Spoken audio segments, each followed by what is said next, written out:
नमस्कार, आप देख रहे हैं सी न्यूज भारत और मैं हूं आपके साथ आकांक्षा। तो वक्त हो चुका है न्यूज बुलेटिन का और आज इस न्यूज बुलेटिन में हम जानेंगे कि कौन मिशन शक्ति के तहत छात्राओं को करेगा प्रशिक्षित, किसने सियाना विधानसभा क्षेत्र के गांवों में किया जनसंपर्क और कहां प्रधानमंत्री उज्ज्वला योजना के तहत सिलेंडर किया गया वितरण। ये सब जानेंगे विस्तार से। तो चलिए निगाह डालते इस वक्त की बड़ी खबरों पर।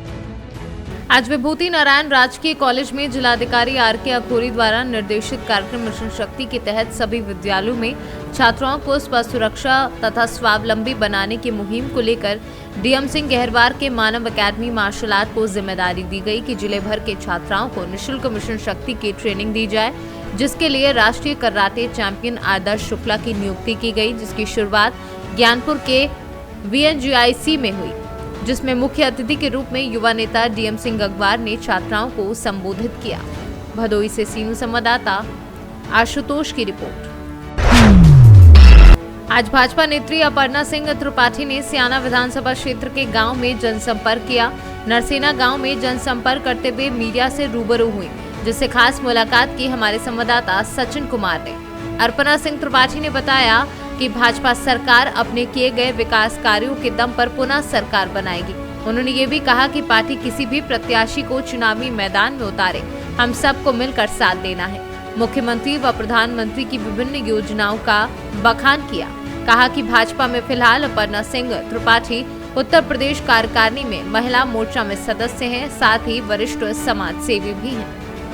भारत टीवी चैनल की टीम सियाना विधानसभा क्षेत्र के गांव नरसेना में आई हुई है और यहाँ पर हमारे सामने हैं श्रीमती अर्चना त्रिपाठी जी, अर्पणा त्रिपाठी जी, और ये बीजेपी की गद्दावर नेत्री हैं और इसके साथ ही सियाना विधानसभा क्षेत्र से संभावित प्रत्याशी भी मानी जा रही हैं। आइए उनसे दो बात करते हैं। मैडम, आपका शुभ नाम? अपर्णा सिंह त्रिपाठी। आप सियाना विधानसभा क्षेत्र में जनसंपर्क करती फिर रही है, इसका क्या रेस्पॉन्स मिल रहा है आपके लिए? मेरे लिए 99% रिस्पॉन्स अच्छा है, मेरे फेवर में है। 1% मेरे किस्मत पे और ऊपर वाले के आशीर्वाद पे है। टिकट मिलने के कितने आसार है, जबकि भारतीय जनता पार्टी में विशेषकर सियाना विधानसभा से प्रत्याशियों की लाइन लगी हुई है बीजेपी में, आपके कितने आसार दिख रहे हैं? जिस हिसाब से हमारे माननीय मोदी जी ने 50% महिलाओं के लिए वो आरक्षित किया है, तो मैं उस हिसाब से सोचती हूँ कि मेरी 99% मेरा टिकट होनी चाहिए। 2022 के विधानसभा चुनाव में भारतीय जनता पार्टी किस मेन मुद्दा को लेकर चुनावी मैदान में आ रही है? मेन मुद्दा ये है कि हमारी क्षेत्र में विकास होनी चाहिए, महिलाओं की सुरक्षा को लेके आ रही है सबसे आगे, और जनता के बीच में आ रही है कि जहाँ जिस जनता को किसी चीज़ की सुविधा नहीं है उस चीज़ को वहाँ पे किया जाए। क्या 2017 से और अब 21 चल रही है, 4.5 साल बीजेपी सरकार को बीत गए, इसमें क्या सुरक्षा नहीं देगी? हमारे बीजेपी सरकार ने अब तक तो महिलाओं के लिए और बच्चियों के लिए बहुत कुछ सुरक्षा दिया है और दे भी रही है और आगे तक देने की पूरी कोशिश कर रही है और सुरक्षा दे भी रही है और देगी भी। जबकि विपक्ष इसमें यह कह रहा है कि भारतीय जनता पार्टी में जंगलराज, गुंडाराज, भ्रष्टाचार फैला हुआ है और समाजवादी पार्टी अपने 2012 से 17 के कार्यकाल के कार्य का बखान कर रही है, उस पर आप क्या कहोगी? विपक्षी तो कह रही है, पर ये तो जनता भी जानती है और आप भी जानते हो कि हमारे बीजेपी सरकार ने कहाँ तक गुंडागर्दी ख़त्म करी है। हमारे बेटी बहनों के साथ अभद्रता होती थी, बलात्कार होता था, उस चीज़ से हम छुटकारा पा गए। हम सीना ठोक के समाज में निकल कर रोड पे चल सकते हैं 12 बजे। पहले हम नहीं, समाजवादी पार्टी जब थी हम 6 बजे के बाद अपने घर से बाहर नहीं निकल पाते थे। बहुत बहुत धन्यवाद अपना समय देने के लिए। मैं सचिन कुमार, सी न्यूज़ भारत, बुलंदशहर।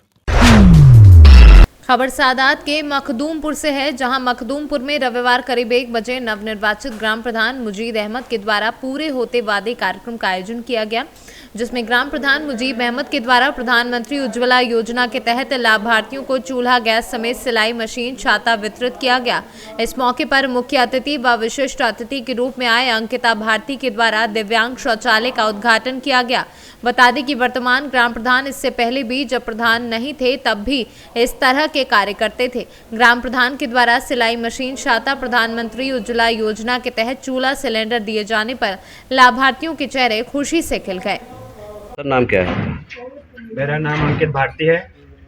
मैं वर्तमान में जिला पंचायत सदस्य हूँ करंडा द्वितीय से और राष्ट्रीय सचिव लोहिया वाहिनी समाजवादी पार्टी। सर आज मखदूमपुर गांव में जी सिलाई मशीन वितरण और दिव्यांग शौचालय का उद्घाटन किया गया है, क्या कहेंगे इसको लेके? देखिए, हमारे मखदूमपुर के प्रधान जी मुजीब अहमद जी के सौजन्य से ये कार्य संपन्न हुआ है। मैं सबसे पहले मैं उन्हें बधाई देना चाहूँगा और जनता को बधाई देना चाहूँगा कि आपने ऐसा प्रतिनिधि अपना चुना है और आशा करता हूँ कि भविष्य में भी हम सब मिलके ऐसे कार्य करते रहेंगे। सर 2022 का चुनाव आ गया है, किस तरह से तैयारियां हो रही हैं आपकी? देखिए, अभी हम लोग चुनावी काम के लिए नहीं इकट्ठा हुए हैं, लेकिन आप पूछ रहे हैं तो मैं बता दूं, जनता का प्यार हमारे माननीय राष्ट्रीय अध्यक्ष जी के साथ है, जो कि दिख रहा है और जनता ने ये फैसला कर लिया है और बता दिया है कि हवा बदल चुकी है और समाजवादी सरकार आ रही है।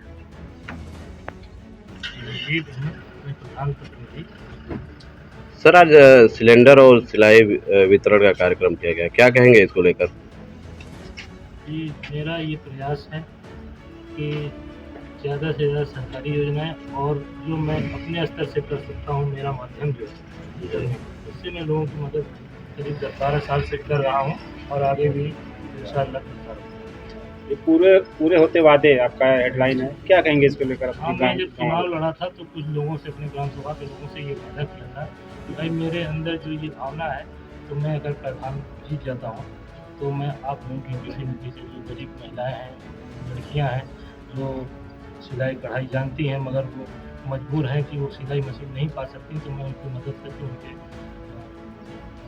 धनोपार्जन में मदद करूँगा। सर ये प्रोग्राम आप पहले भी करते आ रहे हैं जैसा कि सुना गया है? जी, मैं इससे पहले भी प्रोग्राम करता आ रहा हूँ अपने स्तर से, प्रधान नहीं था तब भी और आगे भी नहीं रहूँगा तब भी। Thank you. मैं कमलेश यादव, जिला पंचायत सदस्य सैदपुर शक्ति। आज यहाँ पे प्रोग्राम में उपस्थित हुए हैं और दिव्यांग शौचालय का उद्घाटन किए हैं, क्या कहेंगे इसको लेकर? जी, बहुत अच्छा। यहाँ पे सर्वप्रथम ग्राम सभा के प्रधान जी को मैं बधाई देना चाहूँगा, जिन्होंने बहुत ही शानदार कार्यक्रम अपने माध्यम से और अपने निजी खर्चे में जो कार्यक्रम इन्होंने कराया है, इसके लिए मैं समस्त ग्रामवासियों की तरफ से उनको ढेर सारी शुभकामनाएं देना चाहता हूं और उम्मीद करता हूं कि आप विगत वर्षों की भांति और भविष्य में भी लगातार ऐसे कार्यक्रमों का आयोजन करेंगे और जिससे हम लोग को आए हैं चूँकि यहाँ पे अतिथि बनकर और साथ ही साथ यहाँ से प्रेरणा लेकर भी जाएंगे और अपने अपने क्षेत्रों में भी इसी प्रकार के आयोजनों के माध्यम से जनता को लाभ पहुँचाने का कार्य करेंगे। सर जैसा कि सुना गया है कि आपके बारे में कि आपने कोविड-19 के समय में बहुत गरीबों की मदद की, क्या कहेंगे इसको लेकर आप?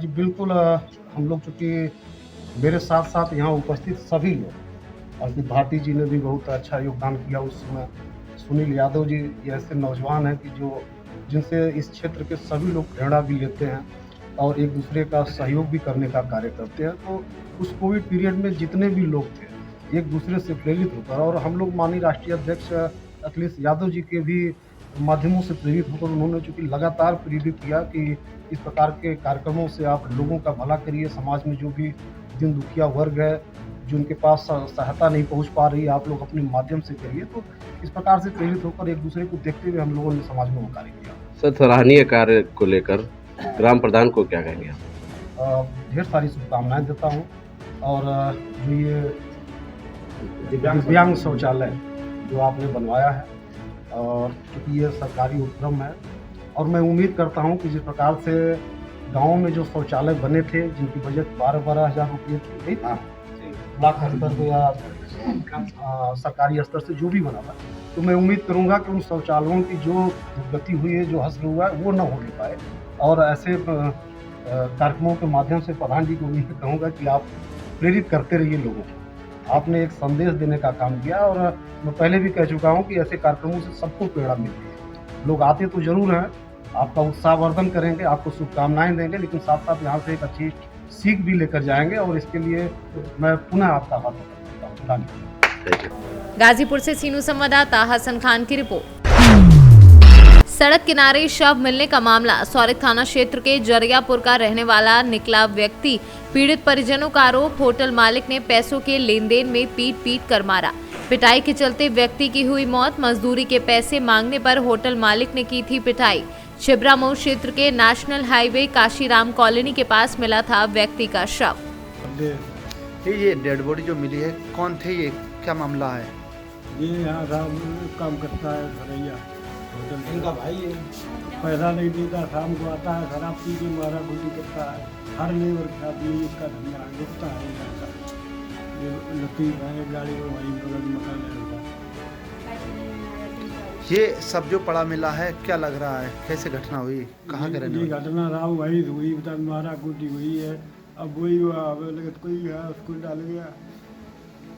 आपको कब सूचना मिली? हमें तो अभी 1-2 घंटे, 1 घंटा हुआ, घर पे फोन गया था। तब हमें पता लगा कि यहाँ की वो उसकी तुम्हारा भाई खत्म हो गया। छिबरा में पड़ा, हम ढूंढते अड़ी। अब वो हमें ये भी नहीं पता कहाँ डाल गया कहाँ नहीं। कहाँ के निवासी हैं? जरियापुर। क्या नाम था हमारा? उनका संजीव नाम है। किसके ऊपर आपको लग रहा है हत्या करने का आरोप? ये राम गुप्ता है कि आप बम्पी नाम है उसका। किराए पे होटल लिए हुए 20 दिन हो गए, पैसे उसके नहीं दे रहा। पैसे मांगने जाता तो मारा कूटी करता। शराब भी पीता है, दोनों तीनों भाई खूब। आपने कोई शिकायत की जिससे पहले? कोई देखा साहब, हम गए ही नहीं। वही अपना मांगता जागता रहा, उसके पास पहुँचा, हमने जाने भी नहीं। कितने पैसे थे? पहले तो उसके साथ 3000 रुपये बता रहा था, लेकिन 2000 रुपये कैसे मेरे रह गए। फिर भी उसने दिए नहीं कि जाओ 30 तारीख को देंगे। कल जब पैसा लेने आया तब उसने मारा कूटी की। और वही से पता नहीं कहाँ मेटर हुआ, मार के डाल गया, क्या हुआ।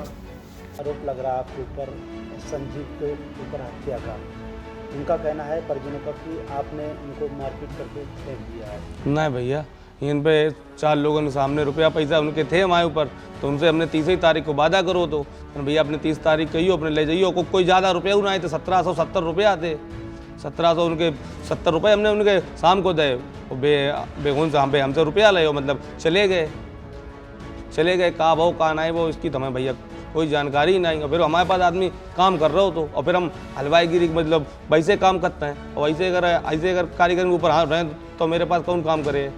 क्योंकि उनका ये कहना है कल आपके द्वारा पैसे 2000 रुपये मांगे गए, नहीं दिए गए, उसके बाद मारपीट कर। नहीं, 2000 रुपया नहीं थे उनके, मतलब सरैया में उनकी रिश्तेदारी है, तो उनके इनके पच मतलब 2 लोग जो थे आए वो मतलब पंडित ही हैं। तो उनने जा बोले कि बम्पी इनके पैसा का ना दे रहे। तो हमने जाके चाचा पैसा इस टाइम मेरे पास है ना, हमने इनसे जाके हमने 2 दिन बाद अपने अपने मतलब 30 तारीख हमने वादा करो तो उनके हमने रुपया दे दे।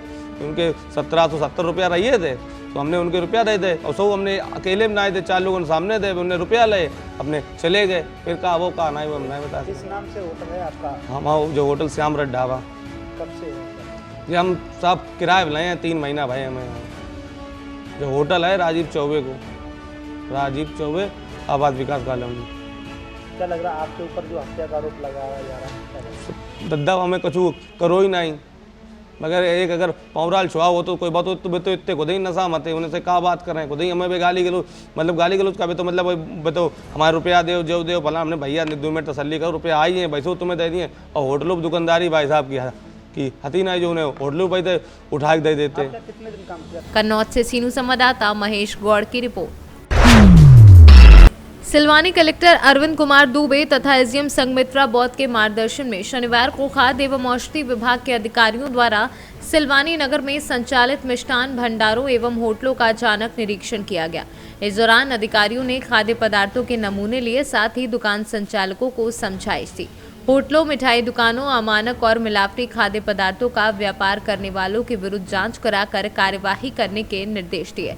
इस सिलसिले में खाद्य सुरक्षा अधिकारियों द्वारा सिलवानी में विभिन्न प्रतिष्ठानों और खाद्य सामग्री विक्रय दुकानों का निरीक्षण कर खाद्य पदार्थों के नमूने लेकर जांच के लिए भेजे गए। रायसेन से सीनू संवाददाता राजेश साहू की रिपोर्ट। अमरोहा में दुष्कर्म पीड़िता नाबालिग युवती का पेड़ से लटका मिला शव, वहीं परिजनों ने लगाया दुष्कर्म का आरोप। आरोपी युवक पर ही हत्या का आरोप, वहीं 1 माह पूर्व गांव के ही युवक ने दिया था घटना को अंजाम। परिजनों ने लगाया पुलिस पर लापरवाही बरतने का आरोप। मौके पर पहुंचे जिले के आला अधिकारी अमरोहा से सीनू संवाददाता सुनील कुमार की रिपोर्ट। जनपद भदोई में पीड़ित को शासन से कब मिलेगा न्याय? न्याय के लिए दर दर भटकती रही महिला, नहीं मिला न्याय। बता दें कि बीते 4 सालों से महिला भटक रही है इंसाफ के लिए। आखिर कब भदोई का प्रशासन महिलाओं को देगा इंसाफ? 3 तारीख को 3 अगस्त को हम आए थे कोर्ट में। मेरा पिछला मुकदमा चल रहा था, वाजिद अली नाम एक आदमी है, उसके खिलाफ। वही कोर्ट में हम आए थे तो सुनवाई के बाद अगली तारीख पड़ी। फिर उसके बाद वो वाजिद अली पुत्र अनीस अहमद और उसके कुछ साथी थे, वो लोग फिर हमारे पीछे पीछे आने लगे। सुनवाई के बाद फिर बाहर हम लगभग 1 किलोमीटर पैदल ही चले थे, तभी वाजिद अली मेरे पीछे आया टवेरा गाड़ी से। काले रंग की गाड़ी थी। फिर उसके बाद उसने गाड़ी रोका, धीमी किया, फिर मुझे अपनी गाड़ी पर घसीट के बैठा लिया बीच वाले सीट पे। फिर मुझे डराया, धमकाया, गला दबाया मेरा। फिर उसके बाद मेरा बोला मुकदमा वापस ले लो। हम बोले मुकदमा वापस नहीं लेंगे। तो मेरे साथ ज़बरदस्ती उसने रेप किया और अपने जो एक उसका साथी लिप्पू खान था, वो उसका सहयोग किया, मेरा मुंह दबाया और उसने मेरे साथ रेप किया। उसमें एक अज्ञात आदमी भी था। फिर उसने मुझे वहीं ढकेल कर चला आया गाड़ी से। फिर उसके बाद हम वहाँ रो रहे थे तो कुछ लोग आए, मुझे ले गए कि क्या बात है। मैंने बताया तो फिर वो लोग मुझे ज्ञानपुर थाने ले आए। तो यहाँ ज्ञानपुर थाने में 11 बजे रात तक बैठे रहे। FIR नहीं लिखी गई। बोले कि जाओ विवेचना होगा, बाद में होगा FIR। फिर FIR नहीं हुई। मैं 3 महीने से दौड़ रही हूँ, FIR नहीं हो रही थी। फिर मैंने मानव अधिकार को और लखनऊ में ये कंप्लेन दिया तो उन्होंने उनके ज़रिए ये FIR फिर जाके हुआ है कल 29 तारीख को, 29 अक्टूबर को ये FIR हुआ है। तो अब मुझे जान की खतरा है। मैं चाहती हूँ अपराधियों को पुलिस जल्दी से पकड़ के जल्द से जल्द जेल भेजे, नहीं तो मेरे जान का खतरा है। अगर मुझे कुछ होता है तो इसके ज़िम्मेदार वाजिद अली और उसका बाप अनीस होगा और उसकी गिरफ्तारी ज़रूरी है, गिरफ्तार कराएं। और भदोई से सीनू संवाददाता जावेद अली की रिपोर्ट। गया जिला के अति नक्सल प्रभावित क्षेत्र इमामगंज में CRPF 159सी बटालियन ने आज़ादी का अमृत महोत्सव को राष्ट्रीय एकता दिवस के रूप में कमांडर नवदेश कुमार प्रसाद के नेतृत्व में इमामगंज प्रखंड कार्यालय से बाजार होते हुए विश्रामपुर पुल के पास होकर गांधी मैदान से वापस कैंप लौटे। इस अवसर पर कमांडर नवदेश प्रसाद ने बताया कि इस जुलूस में पब्लिक व पुलिस एक साथ जुलूस निकालकर समाज को एकता का परिचय दिया और इससे प्रतीत होता है कि पुलिस और पब्लिक के बीच हमेशा समन्वय बना होता है। इसके अलावा जुलूस में शामिल सभी लोगों को राष्ट्र की सुरक्षा के प्रति शपथ दिलाई गई। इस मौके पर उन्होंने बताया कि 31 अक्टूबर को भारत के पहले उप प्रधानमंत्री और गृह मंत्री सरदार वल्लभ भाई पटेल की जयंती मनाई जाती है। हर साल इस दिन को नेशनल यूनिटी डे या राष्ट्रीय एकता दिवस के रूप में मनाया जाता है।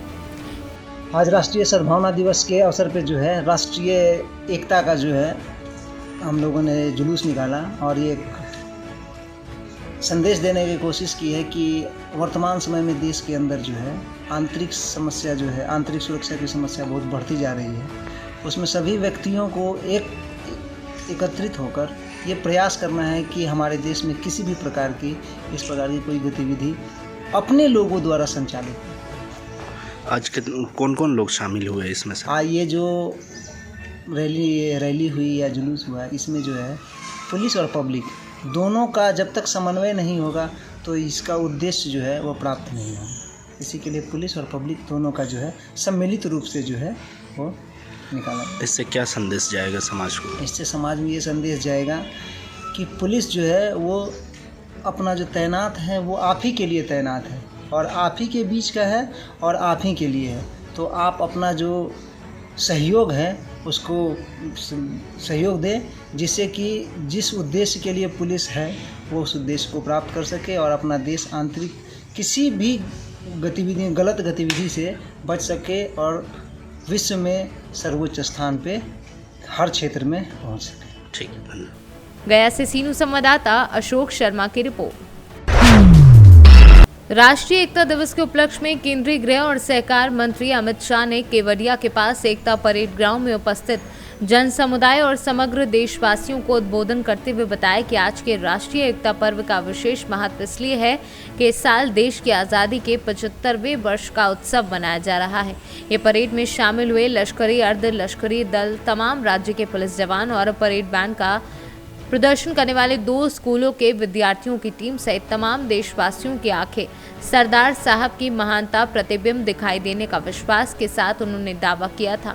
अमित शाह ने आज़ादी के अमृत महोत्सव के अवसर पर वर्ष 1857 से देश की आज़ादी तक जो हजारों लाखों की संख्या में जो कोई नामी अनामी स्वतंत्र सेनानियों ने बलिदान दिया है, उनको याद कर श्रद्धांजलि अर्पण की। गुजरात से सीनू संवाददाता वसीम मेमन की रिपोर्ट। नाले के पास से खेत की तरफ जा रहे मोहनलाल निर्मल पुत्र महावीर उम्र लगभग 40 वर्षीय के पैर फिसल जाने से नाले में गिर गए।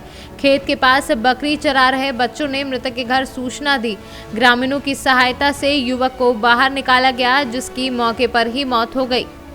प्रधान जी, आपके जो बच्चा गिर गया है नाले में, कैसा क्या मामला है? ये कहीं निकल रहा था, गंगा जी छोटी धारा बाढ़ आ गई थी और बाढ़ में पता नहीं कैसे फिसल सड़क के गिर गया, उड़ नहीं पाया। दूध के संभावित है कि दूध पे ही खत्म हुआ है, क्योंकि पोस्टमार्टम रिपोर्ट होने के बाद ही क्लियर हो जाएगा। आपका क्या नाम है? मेरा नाम डॉक्टर उधम सिंह यादव।